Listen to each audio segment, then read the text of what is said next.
Magandang tanghali mga kabay. So ayan mga kabay, meron po akong estimate dito. Ganun pa rin na job number mga kabay. 39454 pa rin, letter B nga lang. Yung kanina letter A, ayan. So ang model mga kabay, pares pa rin, DW810. So ayan mga kabay, sasaksak po natin. So ayan, ganun din po nung isa. Katulad din po siya. Wala pong power. So bubuksan po natin mga kabay. Tara, samahan niyo po ako. So yan mga kabay, nabuksan ko na po yung screw. So tatanggalin na po natin. Ayan, ganun din po ito mga kabay. Wala po siyang carbon brush. So diretso tayo kaagad dito sa armature. Ayan, ganun din po. Kung kanina mga kabay ay pingas, ngayon naman ay tuklap. Ayan.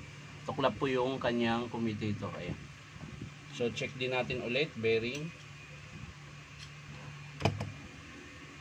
So ayan, baliktad naman ito mga kabay. Ito buo yung 608. Ang sira naman ay yung 607. Ayan. Siyempre, check din natin yung field coil mga kabay. Kung okay pa po. Ayan, so okay pa rin. Wala pong problema sa field coil. Yung kanyang pinion mga kabay, ayan, check natin.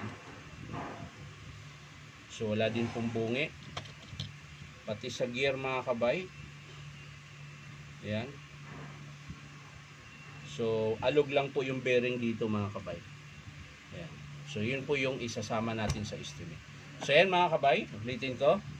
Ang estimate po natin sa DW810 na job number 3945 letter B ay armature, 607 na bearing, 949625 na bearing, yung sa may spindle na nakakabit. Yan po yung papalitan. At syempre yung kanyang cord protector. Ayan, putol na po. Ayan. So yan lang mga kabay. Maraming salamat sa panunood. At palike and share na rin po. Sa mga gustong magpa-repair mga kabay, punta lang po kayo dito sa Powerman Hardware, 530 T. Alonso, Santa Cruz, Manila. Ayan. So yan lang mga kabay. Bye bye.